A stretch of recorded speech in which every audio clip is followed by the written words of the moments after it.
একটি ঘন বন, যেখানে ঢুকলে কেউ আর ফিরে আসে না। একটি নীরব ছায়াঘেরা জায়গা, যেখানে নাকি আত্মার কান্না শোনা যায়। আজ আমরা জানব জাপানের সবচেয়ে রহস্যময়, সবচেয়ে ভয়ঙ্কর জায়গা আওকিগাহারা বন সম্পর্কে। জাপানের ফুজি পর্বতের পাদদেশে অবস্থিত এই বনটি স্থানীয়ভাবে পরিচিত জুকাই নামে, যার অর্থ গাছের সাগর। ঘন গাছপালায় সূর্যের আলো ঢুকতে পারে না, আর মোবাইল নেটওয়ার্ক একদমই অচল। প্রকৃতির এক নিঃসঙ্গ কিন্তু রহস্যময় অংশ এটি। এই বনের সবচেয়ে অন্ধকার দিক হল এটি জাপানের আত্মহত্যার জন্য অন্যতম একটি স্থান। বছরের পর বছর ধরে অনেক মানুষ এই বনে এসে নিজের জীবনের ইতি টেনেছেন। তাই একে অনেকে বলেন সুইসাইড ফরেস্ট।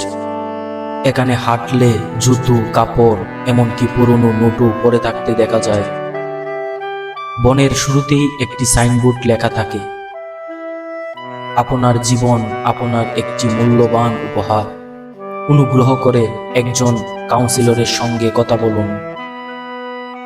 সরকার এই বনে নিয়মিত টহল দিয়ে আত্মহত্যার ঘটনাগুলো কমানোর চেষ্টা করে, তবু রহস্যময় শীতলতা যেন এখানকার বাতাসে ভেসে বেড়ায়।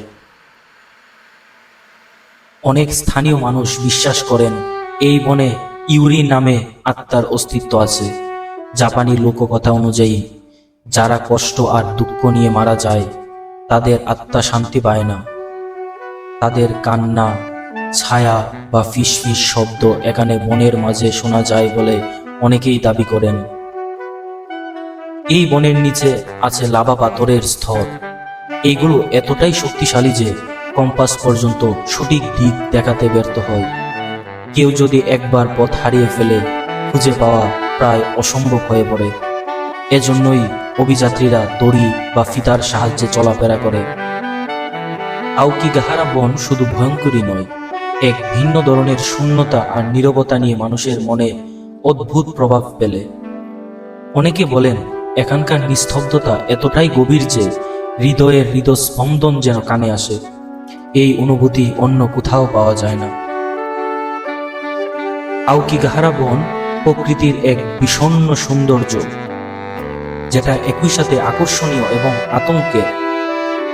একটা বন যা শুধু গাছ নয়, বহন করে হাজারো হারিয়ে যাওয়া গল্প।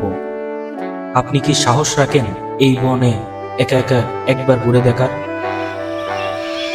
এমন আরো রহস্যময়, ভৌতিক আর ইতিহাস ভিত্তিক স্থান জানতে আমার চ্যানেলটি সাবস্ক্রাইব করুন। ভবিষ্যতে আরো অজানা জানার গল্প নিয়ে ফিরে আসছি।